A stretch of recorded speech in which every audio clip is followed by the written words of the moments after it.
Je m'appelle Ardonovan et je venais d'avoir 27 ans quand mon monde a explosé. La notification est arrivée à 7h14 du matin. 2,5 millions de dollars avaient disparu de mon compte pendant la nuit. Mes parents l'avaient enfin fait. Après des années de manipulation et de favoritisme envers ma sœur, ils avaient franchi la ligne ultime. Le pire, c'est qu'ils pensaient avoir gagné. Ce qu'ils n'ont jamais réalisé, c'est que je me préparais à cette trahison depuis des années. Leur casse parfait consistait en fait à tomber droit dans mon piège parfait. Avant de nous plonger dans cette histoire folle, laissez un commentaire pour me dire d'où vous regardez. Cliquez sur les boutons j'aime et s'abonner. Si vous avez déjà eu à déjouer des membres de votre famille toxique, croyez-moi, vous voudrez voir comment cela se termine.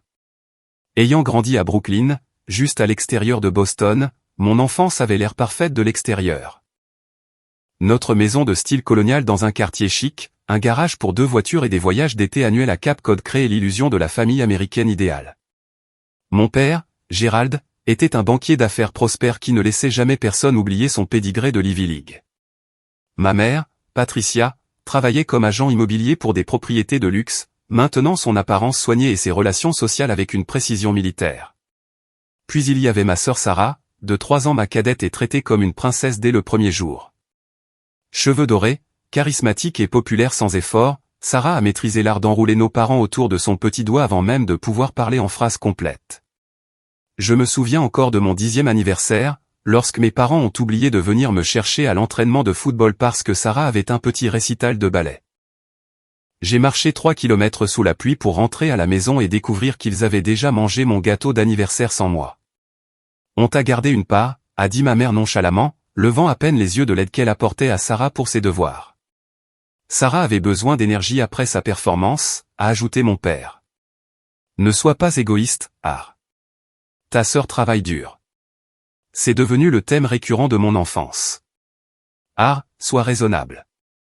Ar, ne sois pas égoïste. Ar, ta sœur en a plus besoin. À 13 ans, j'ai appris à ne plus m'attendre à l'égalité. Tandis que Sarah recevait un ordinateur portable flambant neuf pour avoir obtenu des baies, je travaillais le week-end à la quincaillerie locale pour économiser pour le mien, malgré des appartous. Quand j'ai finalement économisé assez, mon père a confisqué la moitié de mes gains. Nous t'apprenons la responsabilité financière, a-t-il expliqué. Tu nous remercieras un jour. Ce moment est devenu ma première vraie leçon de finance.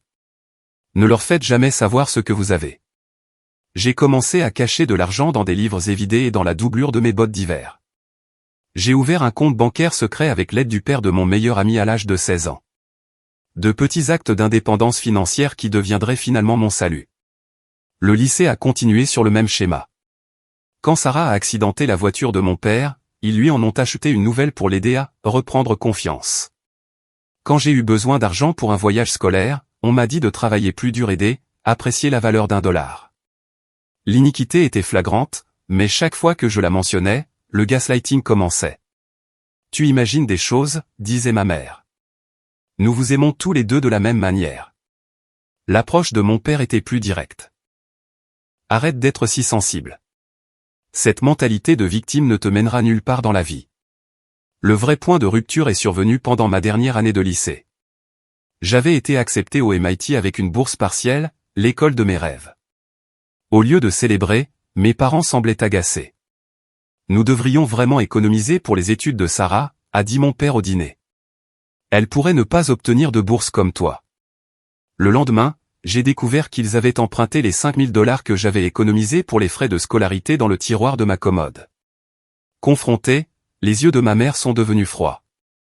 La famille est de la famille, Ar. Sarah pourrait en avoir besoin pour ses demandes d'admission à l'université. Cette nuit-là, j'ai pris une décision qui allait façonner ma vie d'adulte. J'ai fait mes valises, j'ai retiré l'argent de mon compte secret et j'ai emménagé chez la famille de mon ami Jason jusqu'à l'obtention de mon diplôme. Ses parents m'avaient toujours traité avec plus de gentillesse que les miens. L'université est devenue mon évasion. Travaillant à plusieurs emplois support technique sur le campus, codage le week-end pour des startups, stage d'été dans des entreprises de logiciels, j'ai payé mes études sans un sou de mes parents. J'ai limité les contacts à de brefs appels téléphoniques superficiels pendant les vacances. Ils ont à peine remarqué mon absence, consumée par le parcours universitaire dramatique de Sarah, qui comprenait 3 changements de spécialité et une année supplémentaire en raison de cours échoués. Pendant ces années, j'ai construit quelque chose que ma famille ne m'a jamais donné, le respect de moi-même. J'ai obtenu mon diplôme avec mention et j'ai décroché un emploi dans une start-up technologique à Boston, développant des logiciels de sécurité financière. L'ironie ne m'a pas échappé. Concevoir des systèmes pour protéger les actifs des gens était devenu ma passion après des années à avoir moi-même besoin d'une telle protection.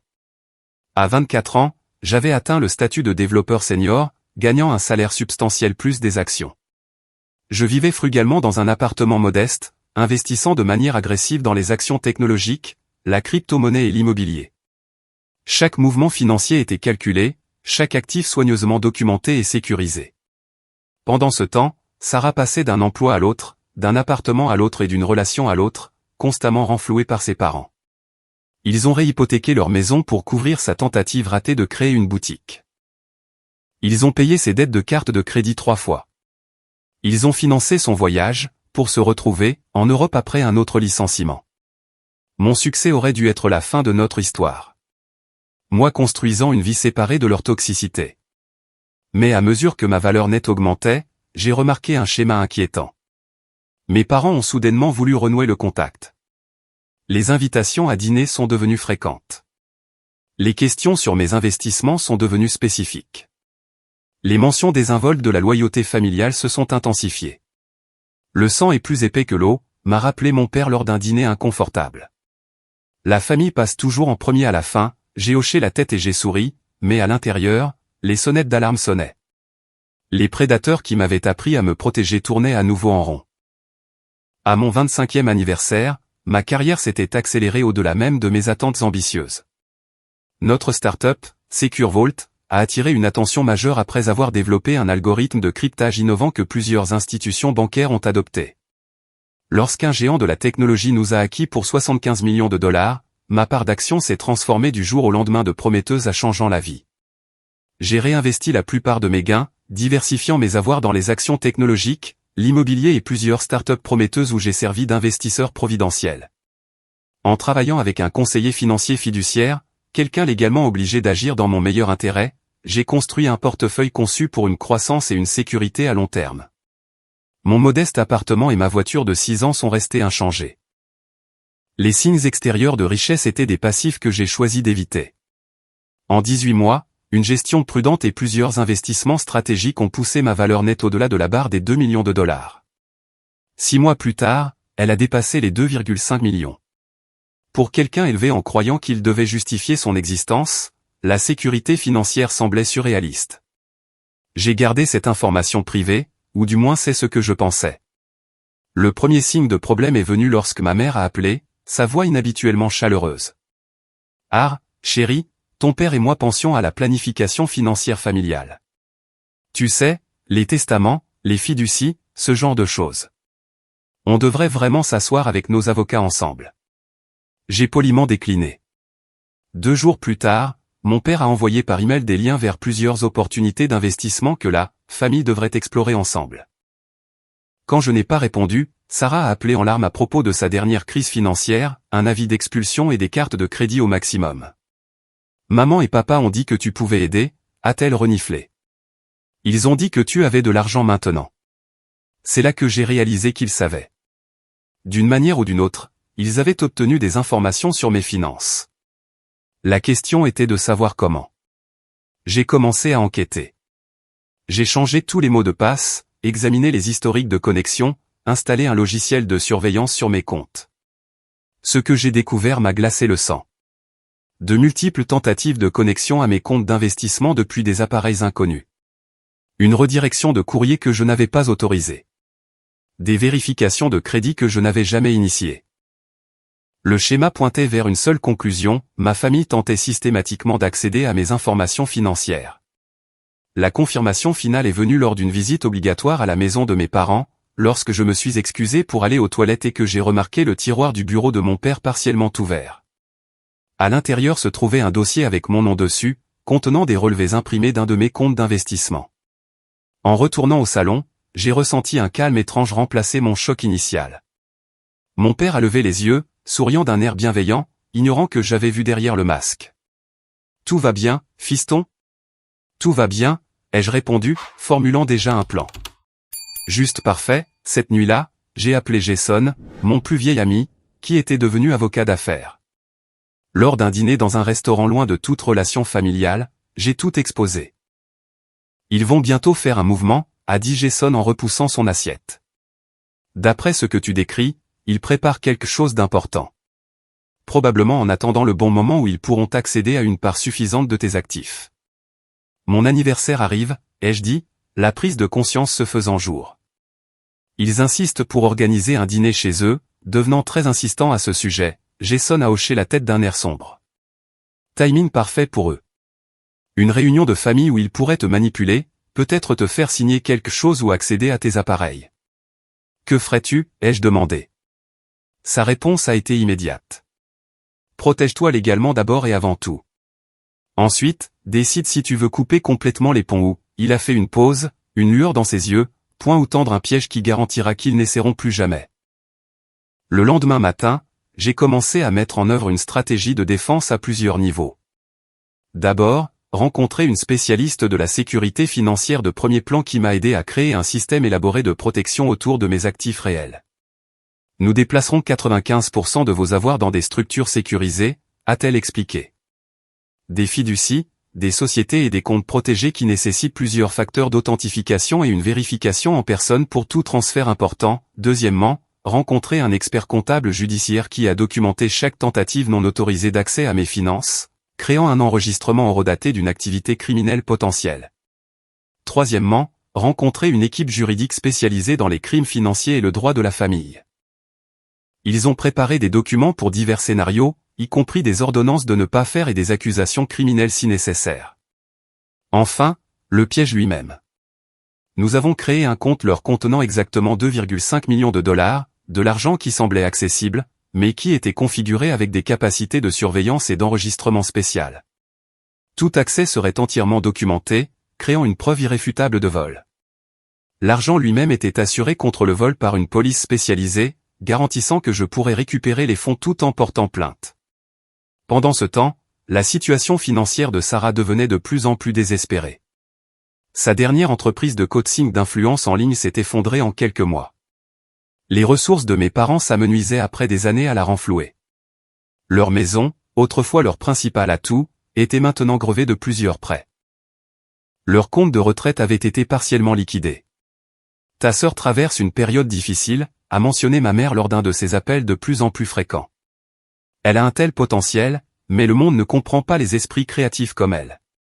Ça doit être difficile, ai-je répondu d'un ton neutre. La famille doit se serrer les coudes dans les moments difficiles, a-t-elle poursuivi, sa voix prenant cette douceur familière et manipulatrice. Ton père et moi avons fait tout ce que nous pouvions. C'est vraiment à toi maintenant, en tant que son frère, les pièces se mettaient en place exactement comme je l'avais prévu. À l'approche de mon 27e anniversaire, j'ai placé les derniers éléments de ma contre-stratégie. Caméra de sécurité dans mon appartement, dispositif d'enregistrement caché dans mon sac et mes vêtements, un faux carnet de mots de passe contenant les informations d'accès au compte leur, et une documentation complète de tous mes actifs réels sécurisés avec mon équipe juridique. Le piège était tendu.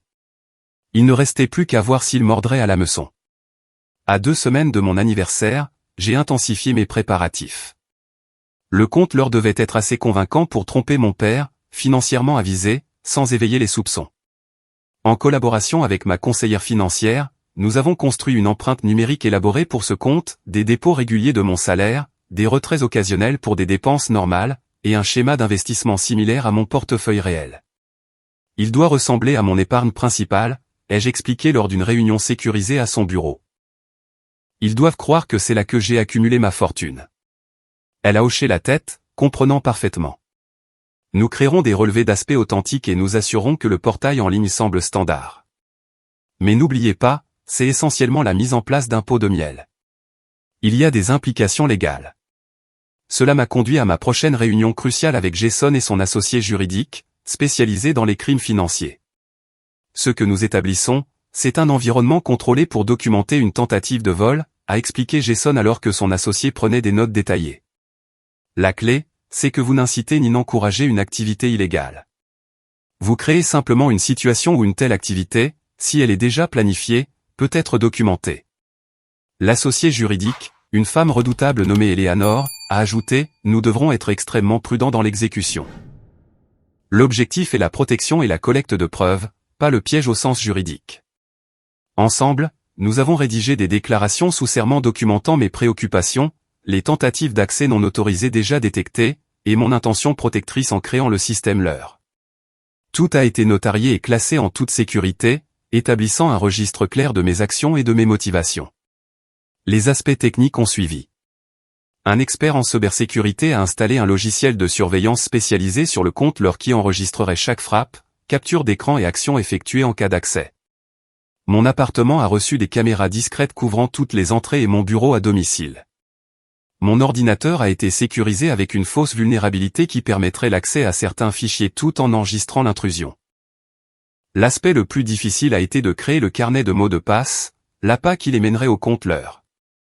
Il devait paraître authentique mais négligent, le genre d'erreur de sécurité qu'une personne intelligente pourrait commettre en gérant plusieurs comptes. Les gens ont tendance à créer des schémas avec leurs mots de passe, a conseillé le consultant en sécurité. Créez quelque chose qui ressemble à un système, des variations sur un thème, qui ferait croire à vos parents qu'ils ont découvert votre méthode. J'ai conçu un petit carnet en cuir avec divers mots de passe écrits à l'intérieur, certains barrés et mis à jour, d'autres avec des notes comme « été 2023 » à côté. Les informations d'identification pour le compte leur ont été écrites sur la dernière page avec une date récente, donnant l'impression que c'étaient mes informations actuelles. Alors que ces préparatifs techniques progressaient, le poids émotionnel de ce que je faisais a commencé à se faire sentir. Un soir, assis seul dans mon appartement, entouré de la toile invisible de sécurité et de contre-surveillance que j'avais créée, la pleine réalité de ma situation m'a frappé. Je me préparais méthodiquement à documenter mes propres parents en train de commettre un crime contre moi, une trahison si profonde que notre relation ne s'en remettrait jamais. Malgré tout ce qu'ils avaient fait, une petite partie de moi espérait encore que je me trompais, qu'il existait une explication qui n'était pas enracinée dans la cupidité et le favoritisme, que les parents qui auraient dû me protéger et me soutenir ne prévoyaient pas réellement de voler leur propre fils.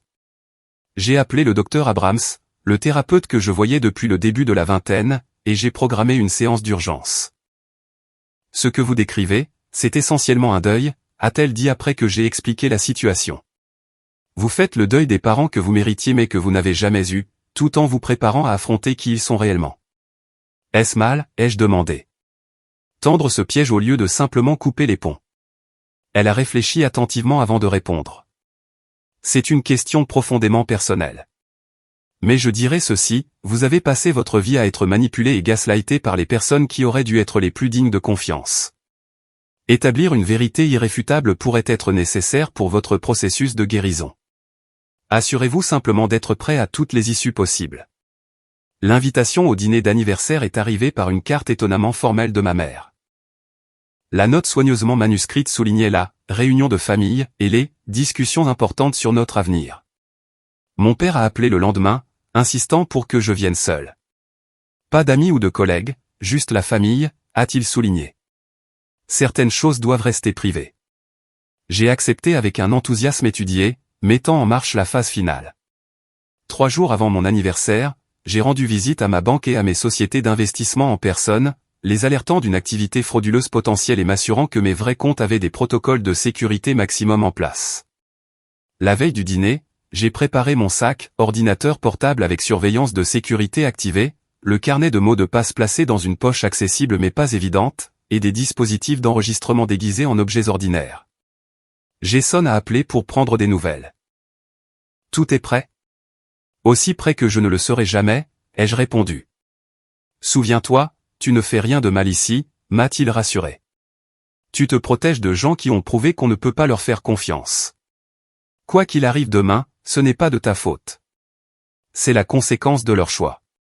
J'ai essayé de dormir cette nuit-là, mais je me suis retrouvé à fixer le plafond, rejouant des souvenirs d'enfance. Les innombrables fois où l'on m'avait dit de me sacrifier pour Sarah, la dévalorisation constante de mes réalisations, la manipulation émotionnelle qui avait façonné tant de ma vie. Le matin, mon incertitude s'était durcie en résolution. Je ne serais plus leur victime. Alors que je me préparais à partir pour la maison de mes parents, j'ai vérifié chaque dispositif d'enregistrement et mesure de sécurité une dernière fois. Le piège était tendu. Il ne restait plus qu'à voir s'ils y tomberaient. Le trajet jusqu'à la maison de banlieue de mes parents semblait surréaliste, comme si je me rendais sur un plateau de tournage plutôt qu'à une réunion de famille. Leur maison, une demeure coloniale avec un aménagement paysager parfait, avait exactement le même aspect que pendant mon enfance. Impressionnante, immaculée et émotionnellement froide. Je me suis garé derrière la Mercedes de mon père, remarquant que l'Audi rouge vive de Sarah était déjà là. La bande était au complet. Ma mère a ouvert la porte avant que je ne puisse frapper, son visage arrangé en un sourire étudié qui n'atteignait pas ses yeux. « Voilà le garçon d'anniversaire », s'est-elle exclamée en me serrant dans une étreinte raide qui ressemblait plus à une performance qu'à de l'affection. Elle portait un chemisier cher et des perles, comme si mon dîner d'anniversaire était une autre opportunité de réseautage. Le salon avait été mis en scène pour l'occasion.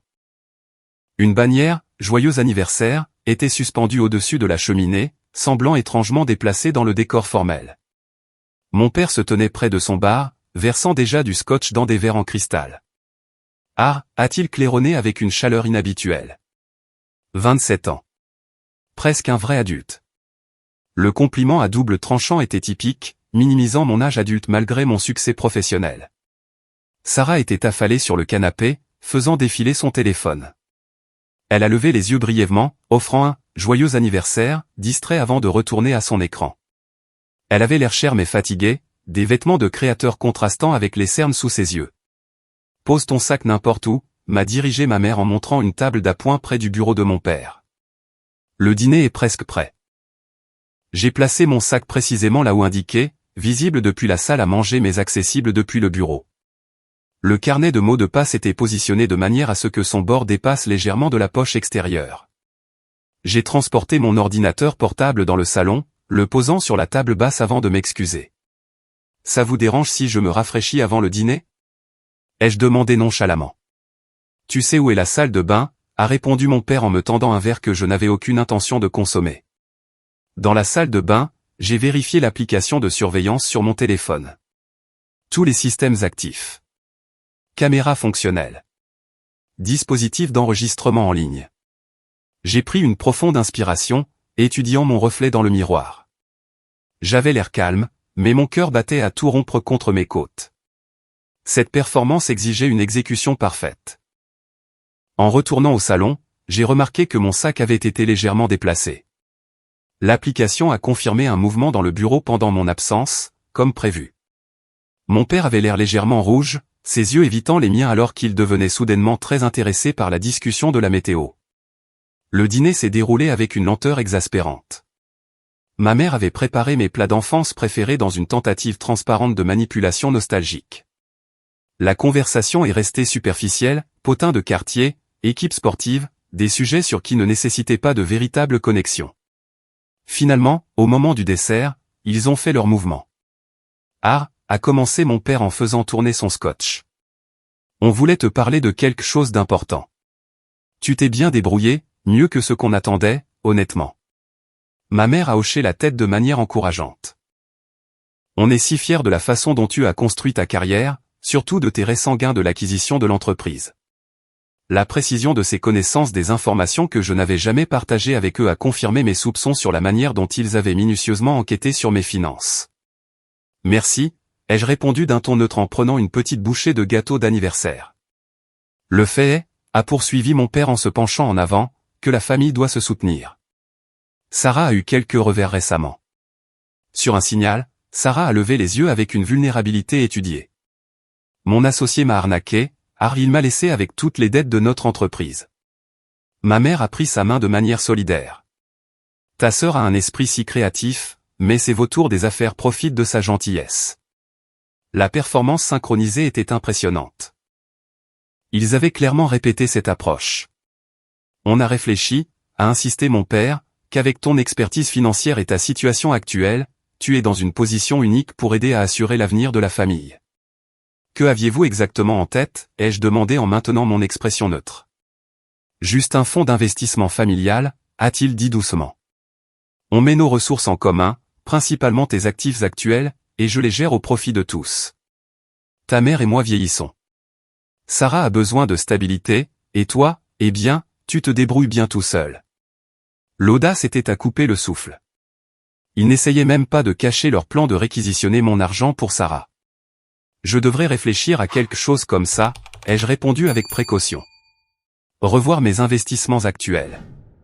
Regarder les chiffres. Bien sûr, bien sûr. Mon père a hoché la tête en échangeant des regards avec ma mère. Pas de précipitation, juste quelque chose à considérer alors que nous planifions tous l'avenir. La conversation est passée à des sujets plus légers, mais la température dans la pièce avait changé. Je pouvais sentir leur anticipation. Ils croyaient que la graine avait été plantée, que j'envisageais leur proposition. Ce qu'ils ne savaient pas, c'est que j'avais déjà documenté leur accès non autorisé à mon sac pendant le dîner grâce au flux de caméras cachées. Après le dessert, j'ai fait semblant de vérifier ma montre. Je devrais probablement y aller bientôt. Réunion matinale demain. Déjà ? A protesté faiblement ma mère. C'est ton anniversaire. Le devoir m'appelle, ai-je haussé les épaules. Mais merci pour le dîner.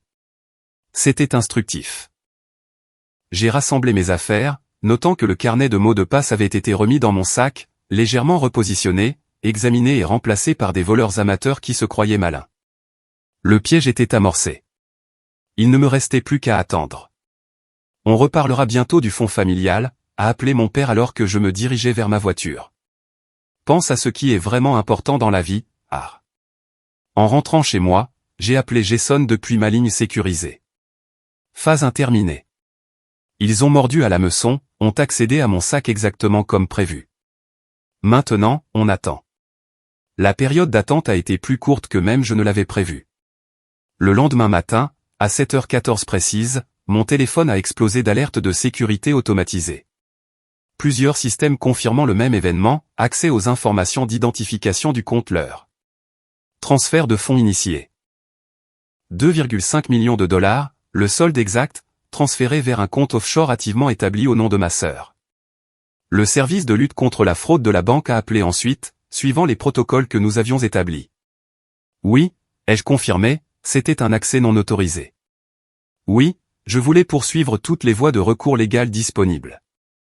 Non, je ne savais pas qui aurait pu faire ça, une tromperie nécessaire jusqu'à ce que toutes les preuves soient correctement documentées. Malgré ma préparation, la confirmation de leur trahison m'a frappé avec une force inattendue. Je me suis assis sur le bord de mon lit, le téléphone à la main, regardant les alertes en temps réel documenter le vol de mes parents.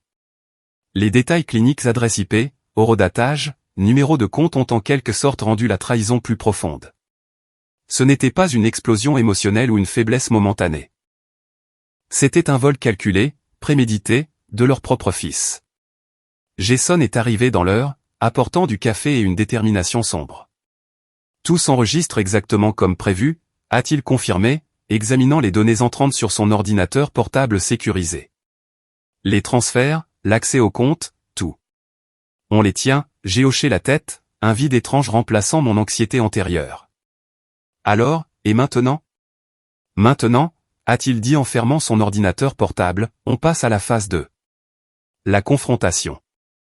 Es-tu prêt ? Je ne l'étais pas vraiment, mais j'étais allé trop loin pour m'arrêter maintenant. Finissons en, je suis arrivé sans prévenir à la maison de mes parents juste avant midi. Leur allée contenait leurs 2 voitures, plus celle de Sarah. Une célébration familiale en cours, sans aucun doute. Je me suis garé dans la rue et je me suis approché lentement, chaque pas semblant se faire dans de l'eau profonde. Jason attendait dans sa voiture au coin de la rue, assez près pour intervenir si nécessaire, mais me laissant de l'espace pour gérer cela personnellement. Mes dispositifs d'enregistrement étaient actifs, documentant ce qui serait probablement la dernière conversation avec ma famille. Plutôt que de sonner, j'ai utilisé ma vieille clé, une dernière utilisation symbolique de l'accès qu'il m'avait donné. Le son des rires m'a guidé vers la cuisine où je les ai trouvés rassemblés autour de l'îlot, des flûtes de champagne à la main. Sarah faisait défiler des annonces immobilières de luxe sur sa tablette. Oh mon Dieu, a-t-elle haleté en apparaissant dans l'embrasure de la porte. Ah, qu'est-ce que tu fais ici ? Le visage de mon père est passé rapidement du choc à une inquiétude étudiée. Fiston, on ne t'attendait pas. Tout va bien ? Je pense que tu sais que non, ai-je répondu d'un ton égal, restant dans l'embrasure de la porte. Ma banque a appelé ce matin. 2,5 millions de dollars ont été transférés de mon compte sans mon autorisation, la pièce est tombée dans le silence. Ma mère s'est reprise la première, sa voix dégoulinant d'une fausse sympathie. Oh, ah, c'est terrible. As-tu appelé la police? Ont-ils des pistes? La performance aurait été impressionnante si je n'avais pas observé l'expression de mon père, le léger tic au coin de sa bouche, le regard calculateur derrière ses yeux. C'est pour ça que je suis là, ai-je poursuivi. Le transfert a été tracé jusqu'à une adresse IP enregistrée à cette maison, et le compte de réception est au nom de Sarah. La flûte de champagne de Sarah s'est figée à mi-chemin de sa bouche. Quoi? C'est insensé. Je ne sais rien à ce sujet. Vous trois, ai-je interrompu, ma voix restant calme malgré le tonnerre dans ma poitrine, avez accédé à mon compte en utilisant des informations que vous avez volées de mon sac pendant le dîner d'anniversaire hier. Je sais exactement ce qui s'est passé, mon père a abandonné son air inquiet, son visage se durcissant. Tu dois te calmer et réfléchir attentivement à ce dont tu nous accuses. C'est ta famille à qui tu parles. Est-ce bien le cas, ai-je simplement demandé, parce que la famille ne se vole pas, la famille ne complote pas pour vider les économies de toute une vie de quelqu'un. Tu ne comprends pas les pressions auxquelles nous sommes soumis, a interjeté ma mère, sa voix prenant ce ton familier de martyr. Ta sœur a besoin de... Ma sœur a besoin de grandir, ai-je coupé. Et vous deux, vous devez expliquer pourquoi vous avez jugé acceptable de voler 2,5 millions de dollars à votre fils. Le prétexte s'est complètement effondré alors. Le visage de mon père a rougi de colère et d'indignation. Cet argent devrait soutenir cette famille, pas rester dans tes comptes pendant que tu le gardes comme un dragon, a-t-il craché. On t'a élevé, nourri, habillé. Point et vous vous êtes assuré que je savais que j'étais moins important que Sarah, chaque jour, ai-je terminé pour lui. Vous avez fait le strict minimum requis par la loi, puis vous m'avez mis à la porte à 18 ans et m'avez dit de me débrouiller, ce que j'ai fait avec succès. Oh, s'il te plaît, a roulé des yeux Sarah de manière dramatique. Voilà encore l'histoire de la victime. Pauvre A, si négligée tout en obtenant des appartous, des scores parfaits au SAT et des emplois de haute technologie, ma mère a hoché la tête en signe d'accord. Tu as toujours été capable de prendre soin de toi. Sarah a besoin de soutien. Elle a une intelligence différente, plus créative, plus fragile. Donc ça justifie le vol? Ai-je demandé, incrédule. Mon père a frappé sa main sur le comptoir. Ce n'est pas du vol quand c'est la famille qui rééquilibre les ressources. Ta sœur mérite une chance de stabilité. Grâce à ton argent, elle aura enfin la base dont elle a besoin pour son avenir. Tu l'aurais juste gaspillé de toute façon, a ajouté ma mère avec dédain. Un autre investissement sans âme ou une start-up technologique. Sarah l'utilisera pour construire quelque chose de significatif, leur justification était exactement comme je l'avais prévu, la même logique tordue qui avait défini mon enfance. Sarah méritait tout, je ne méritais rien. Mon succès était en quelque sorte un défaut de caractère, ses échecs répétaient des signes de sensibilité particulière. Je vais porter plainte, ai-je déclaré calmement.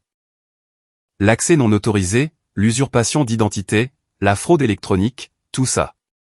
Vous risquez de graves accusations fédérales, leurs expressions sont passées de l'indignation vertueuse à l'alarme. Tu n'oserais pas, a chuchoté ma mère. On était parents. Vous êtes des voleurs qui se trouvent être biologiquement liés à moi, ai-je corrigé.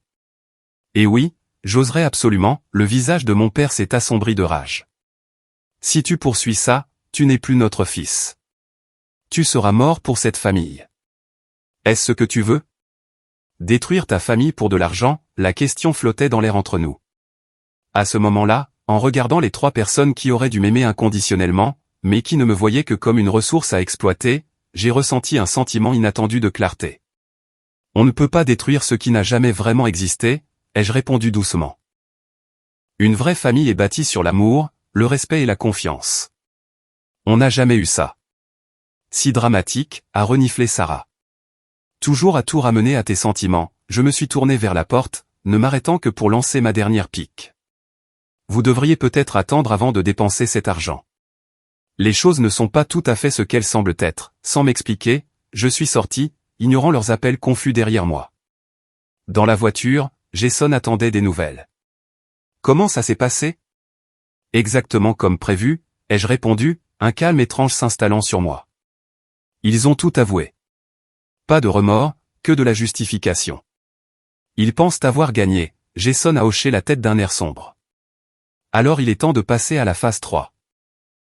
En partant, mon téléphone a commencé à vibrer de messages de tous les trois, allant d'accusations en colère à des tentatives soudaines de réconciliation. J'ai coupé les notifications. Leurs mots n'avaient plus d'importance. Seules leurs actions, entièrement documentées et légalement exploitables, parleraient désormais.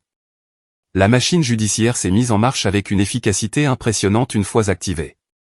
Dans les 24 heures qui ont suivi ma confrontation avec ma famille, une réponse coordonnée a commencé à se dérouler. D'abord, le gel du compte offshore où ils avaient transféré l'argent.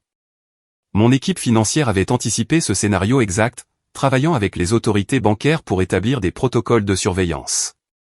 Au moment où le transfert non autorisé a été détecté, des blocages automatiques ont été placés sur le compte de réception. L'argent n'allait nulle part. Ensuite, la plainte pénale officielle. Un document détaillé préparé par l'équipe de GSON exposant de multiples infractions fédérales, fraude électronique, usurpation d'identité, accès d'informatique non autorisé et complot. Le dossier de preuves qui l'accompagnait était dévastateur, vidéo haute définition de mes parents accédant à mon sac, horodatage correspondant aux tentatives de connexion au compte, enregistrement d'adresse IP et enregistrements audio complets de leurs aveux lors de notre confrontation. C'est l'un des cas de fraude financière familiale les plus minutieusement documentés que j'ai jamais vu, a commenté le procureur fédéral chargé de l'affaire après avoir examiné nos documents. Ils ne se sont vraiment laissé aucune marge de manœuvre.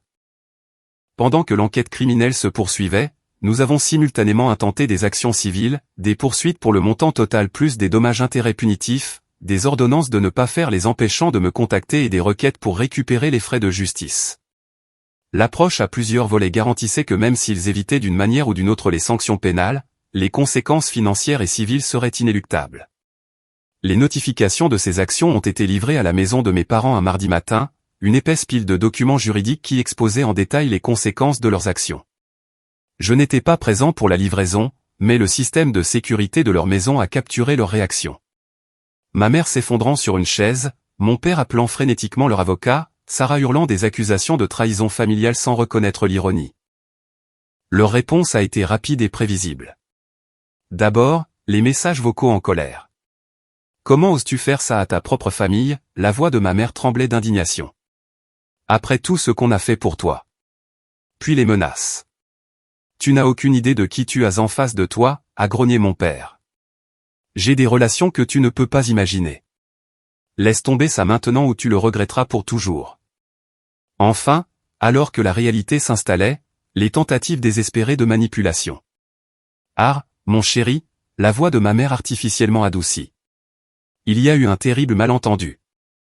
On essayait juste d'aider à gérer ton argent comme une surprise. S'il te plaît, appelle-nous pour qu'on puisse t'expliquer. J'ai transmis chaque message à notre équipe juridique sans répondre. Chaque menace, chaque mensonge, chaque tentative de manipulation ne faisait que renforcer notre dossier. 3 jours après avoir reçu les avis juridiques, leur avocat a demandé une réunion. Pas une conférence de règlement ou de négociation, il n'avait pas encore assez de poids pour cela, mais une discussion familiale, avec des représentants légaux présents.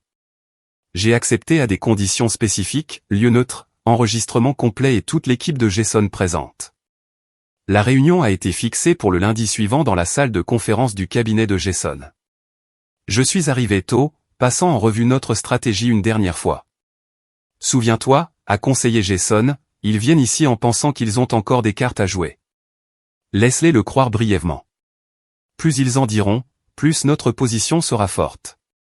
Mes parents et Sarah sont arrivés avec leur avocat, un homme plus âgé avec un costume cher et une expression harassée. Il n'avait clairement pas prévu le niveau de preuves amassées contre ses clients. Ma famille est entrée avec des expressions étudiées de dignité blessée, comme s'ils étaient les victimes dans ce scénario. Merci d'avoir accepté de nous rencontrer, a commencé leur avocat diplomatiquement. Mes clients espèrent que nous pourrons résoudre cette malheureuse affaire de famille en privé. GSON a souri finement. Nous sommes disposés à écouter votre proposition. Mon père s'est penché en avant, la confiance toujours intacte d'une manière ou d'une autre. Ah, ça a assez duré. Tu as fait valoir ton point de vue. On comprend que tu sois contrarié, mais détruire la famille pour un malentendu, c'est extrême. Malentendu, ai-je répété. Vous avez admis sur enregistrement que vous avez délibérément volé ce que vous pensiez être les économies de ma vie pour les donner à Sarah. On allait te rembourser éventuellement, a interjeté ma mère. C'était plus un prêt familial. Leur avocat a visiblement grimacé à cet aveu. Un prêt nécessite un consentement, a souligné Jason. Vous avez accédé à ces comptes en utilisant des informations d'identification volées. Ce n'est pas un prêt. C'est du vol. Sarah, inhabituellement silencieuse jusqu'à présent, a soudainement parlé. C'est tellement typique de toi, Har. Toujours si technique et littéral. C'est de l'argent, juste de l'argent stupide. La famille est censée partager. Je suis d'accord, ai-je répondu calmement. La famille devrait partager. Partager le respect. Partager l'amour.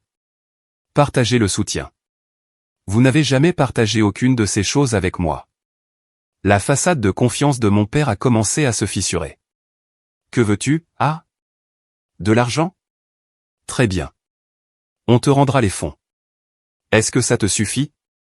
En fait, a interjeté Jason, faisant glisser un document sur la table.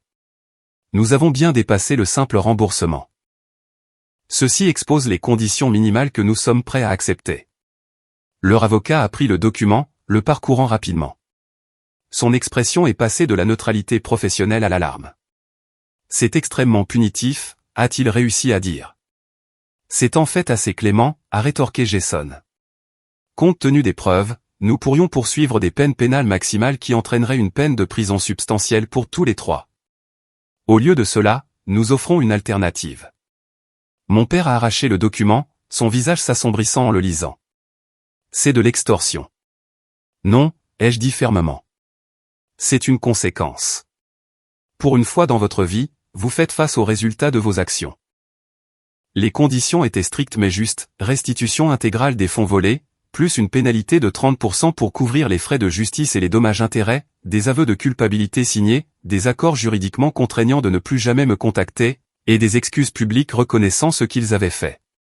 L'alternative, a expliqué froidement Jason, est que nous continuions avec les accusations criminelles et les poursuites civiles sur la base des preuves. La condamnation est pratiquement certaine. Les peines minimales pour les charges impliquées seraient de 7 à 10 ans. De plus, les dommages-intérêts civils dépasseraient probablement 5 millions de dollars, la couleur a quitté le visage de ma mère. La prison? Tu enverrais tes propres parents en prison. Je n'envoie personne nulle part, ai-je précisé. Vous avez commis des crimes fédéraux. Le système judiciaire décide des conséquences, pas moi. Mais tu pourrais abandonner les charges, a insisté Sarah. Si tu le voulais vraiment. Je le pourrais, ai-je reconnu. Mais je ne le ferai pas à moins que vous n'acceptiez ces conditions, mon père m'a fusillé du regard avec une haine pure. J'ai toujours su que tu étais froid, mais ça. C'est inhumain. Ce qui est inhumain, ai-je rétorqué, c'est d'abuser émotionnellement de son enfant pendant des décennies, puis de voler les économies de sa vie sans remords. Ce qui est inhumain, c'est d'élever quelqu'un en croyant qu'il est sans valeur par rapport à son frère ou sa sœur. Ce qui est inhumain, c'est de traiter son fils comme un distributeur de billets plutôt que comme une personne. La pièce est tombée dans le silence. Leur avocat s'est raclé la gorge, mal à l'aise. Je crois que nous devrions discuter de ces conditions en privé, a-t-il suggéré à mes parents. Une dernière chose, ai-je ajouté alors qu'ils se préparaient à partir pour leur discussion. Vous devriez savoir que les 2,5 millions que vous avez volés n'étaient pas mon argent réel, ma mère s'est figée. Que veux-tu dire? C'était un compte-leur. Un piège tendu spécifiquement parce que j'avais anticipé exactement ce que vous avez fait. Mes actifs réels sont beaucoup plus importants et complètement sécurisés. Vous avez volé d'un compte que j'ai créé spécifiquement pour vous prendre en flagrant délit, le choc sur leur visage valait presque tout ce que j'avais enduré. La prise de conscience que je les avais déjoués, que j'avais prédit leur trahison avec une telle précision que je pouvais tendre un piège élaboré, a brisé leur perception de moi comme le fils naïf et facilement manipulable. Tu nous as piégés, a chuchoté mon père. Non, les jeux corrigés. Je vous ai donné l'occasion de prouver quel genre de personne vous êtes vraiment. Et vous l'avez fait, ils sont partis pour consulter en privé, revenant 30 minutes plus tard avec des expressions défaites. Leur avocat a parlé pour eux. Mes clients sont prêts à accepter vos conditions, avec des modifications mineures au calendrier de paiement, Jason et moi avons échangé un regard. On peut travailler avec ça, les documents ont été signés cet après-midi-là. Chaque aveu, chaque pénalité, chaque condition, reconnaissant la rupture permanente de notre relation. Alors qu'il signait, je n'ai ressenti aucun triomphe, seulement une profonde tristesse pour ce qui aurait dû être, mais n'a jamais été. Alors qu'il se préparait à partir, ma mère a fait une dernière tentative de manipulation émotionnelle. « J'espère qu'un jour tu trouveras dans ton cœur de nous pardonner », a-t-elle dit en larmes. « On est toujours ta famille », je l'ai regardé directement, voyant clairement pour peut-être la première fois de ma vie. « Non, vous ne l'êtes pas, vous êtes des gens qui m'ont appris exactement ce que la famille ne devrait pas être. Et pour cette leçon douloureuse, je suppose que je devrais vous remercier. » Ils sont partis sans autre commentaire. Le piège s'était refermé, les conséquences livrées, la relation terminée. J'avais gagné, mais la victoire semblait creuse au lendemain d'une trahison aussi complète. Les suites juridiques se sont déroulées comme prévu. Mes parents ont rendu l'argent avec des pénalités comme convenu, liquidant plusieurs actifs pour respecter le calendrier de paiement. Les aveux de culpabilité signés ont été déposés auprès du tribunal. Les accords de non-contact ont été enregistrés dans plusieurs juridictions. Leurs excuses publiques sont parues dans le journal local, un petit paragraphe reconnaissant des « actions financières inappropriées » contre notre fils, que je doute qu'ils aient réellement écrit ou pensé. La résolution juridique étant complète, j'ai dû faire face à la tâche plus difficile de la guérison émotionnelle. Le sentiment de justification que j'avais anticipé a cédé la place à une réalité plus complexe, un mélange de soulagement, de chagrin et de vide inattendu. J'avais rompu mon dernier lien avec le concept de famille avec lequel j'avais grandi, aussi dysfonctionnel soit-il. Le docteur Abrams m'a aidé à naviguer sur ce terrain inconnu. Ce que vous vivez, c'est une perte ambiguë, a-t-elle expliqué lors de nos séances. Vous avez perdu la possibilité de la relation que vous méritiez tout en étant libéré de celle, nuisible, que vous aviez. Les premiers mois ont été les plus difficiles. Malgré leur trahison, des décennies de conditionnement avaient laissé de profondes marques dans ma psyché. Je me surprenais à me demander comment ils allaient, imaginant même des conversations dans ma tête. Rompre l'habitude de chercher l'approbation de personnes qui ne l'avaient jamais vraiment donnée était étonnamment difficile. Jason et sa femme sont devenus mes ancres pendant cette période, m'incluant dans les dîners de famille et les célébrations de vacances. Leurs enfants m'appelaient « oncle Ar », me montrant plus d'affection sincère que ma famille biologique ne l'avait jamais fait. D'autres amis se sont également manifestés, créant un cercle de famille choisi qui a progressivement comblé le vide. 6 mois après la confrontation, j'ai pris une décision qui allait façonner le prochain chapitre de ma vie.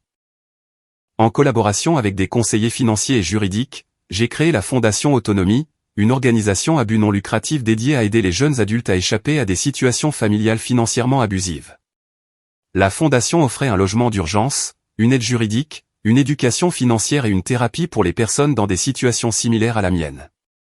Je veux transformer cette expérience douloureuse en quelque chose de constructif, ai-je expliqué lors de la première réunion du conseil d'administration de la Fondation. Il y a des milliers de jeunes piégés dans des dynamiques familiales exploitantes qui n'ont pas les ressources ou les connaissances pour se protéger. Le travail de la Fondation est devenu ma passion, parallèlement à mon rôle continu dans la sécurité technologique. Ironiquement, les systèmes que j'avais conçus pour me protéger de ma famille ont évolué en solutions d'entreprise, aidant d'autres à sécuriser leurs actifs contre diverses menaces. Mon traumatisme personnel s'était transformé en une expertise professionnelle qui profitait à des milliers de personnes. À l'approche du premier anniversaire de la confrontation, j'ai réalisé à quel point ma vie avait profondément changé. L'anxiété constante que j'avais portée depuis l'enfance, l'hypervigilance développée en réponse à ne jamais savoir quand je serais manipulé ou exploité, s'était progressivement estompée. À sa place, une confiance stable dans mon propre jugement et mes propres limites a grandi. J'ai déménagé dans une nouvelle maison, une maison confortable avec un jardin et de l'espace pour que les amis se réunissent. Contrairement à la maison d'apparat de mes parents conçue pour impressionner les autres, la mienne était construite autour du confort et de la connexion sincère. Les dîners et les soirées-jeux que j'organisais remplissaient les pièces de rire et de conversation, l'atmosphère familiale chaleureuse que j'avais toujours désirée. Ma relation avec l'argent s'est également transformée. Bien que le maintien de la sécurité financière soit resté important, j'ai cessé de considérer la richesse principalement comme une protection contre la trahison. J'ai commencé à profiter des expériences plutôt que de simplement accumuler des actifs, voyageant, poursuivant des passe-temps et trouvant de la joie dans le présent plutôt que de me préparer constamment aux menaces. Le changement le plus significatif a peut-être été la façon dont je voyais les relations. L'hyperindépendance qui m'avait protégé de l'exploitation s'est progressivement adoucie, me permettant d'être vulnérable avec des personnes qui avaient gagné ma confiance. J'ai commencé à sortir plus ouvertement, ne sélectionnant plus les partenaires potentiels principalement pour des signes qu'ils pourraient profiter de moi financièrement. Le jour de mon 28e anniversaire, exactement un an après que le piège se soit refermé, j'ai rassemblé mes amis les plus proches pour une célébration qui ressemblait à une renaissance. Il n'y avait pas de politesse forcée ni d'agenda caché, juste une connexion et une affection sincère. Je veux vous remercier tous, ai-je dit alors que nous levions nos verres pour un toast. Cette dernière année m'a appris que la famille ne se résume pas à l'ADN ou à l'obligation. C'est le respect, la confiance et le fait d'être là les uns pour les autres de manière constante. Vous m'avez montré à quoi ressemble une vraie famille. Parfois, j'entendais des bribes sur ma famille biologique par des connaissances communes. Mes parents avaient considérablement réduit leur train de vie, leur statut social diminué par des contraintes financières et des rumeurs chuchotées sur leur disgrâce. Sarah avait apparemment trouvé un petit ami riche dont les ressources remplaçaient ce qu'elle avait perdu lorsque mon piège s'était refermé. Ces mises à jour déclenchaient de moins en moins d'émotions à chaque fois, leur vie ressemblant de plus en plus à une histoire d'étranger plutôt qu'à ma propre histoire. Les leçons de ce chapitre douloureux sont restées avec moi quotidiennement. J'ai appris que faire confiance à ses instincts n'est pas de la paranoïa lorsque ces instincts ont été affinés par de véritables menaces. J'ai découvert que se protéger n'est pas égoïste, c'est nécessaire avant de pouvoir vraiment aider les autres. Plus important encore, j'ai réalisé que le pardon n'exige pas la réconciliation. Je pouvais libérer ma colère sans permettre aux personnes toxiques de revenir dans ma vie. Mon thérapeute a appelé cela le « pardon pour sa propre paix », pas pour leur absolution. Cela signifiait reconnaître ce qui s'était passé, ressentir pleinement les émotions, puis choisir d'avancer sans être accablé par un ressentiment continu. Non pas parce qu'il méritait le pardon, mais parce que je méritais la liberté. Le piège que j'ai tendu à mes parents a finalement attrapé quelque chose d'inattendu. Il a attrapé les schémas du passé qui m'avaient tenu captif pendant des décennies. En affrontant la vérité sur ma famille, je me suis libéré pour construire la vie et les relations que je méritais vraiment. Si vous regardez ceci et que vous luttez avec des dynamiques familiales qui semblent exploitantes ou manipulatrices, sachez que vous n'êtes pas seul. Faites confiance à vos instincts. Établissez des limites claires. Et souvenez-vous que la vraie famille, qu'elle soit biologique ou choisie, devrait vous élever, pas vous démolir. Avez-vous déjà eu à fixer des limites avec des membres de votre famille toxique? Partagez votre expérience dans les commentaires ci-dessous. Si cette histoire a résonné en vous, veuillez aimer, vous abonner et la partager avec quelqu'un qui pourrait avoir besoin d'entendre qu'il n'est pas seul dans ses luttes. Merci d'avoir écouté mon parcours de la trahison à la liberté. N'oubliez pas, parfois la famille la plus importante est celle que nous nous construisons.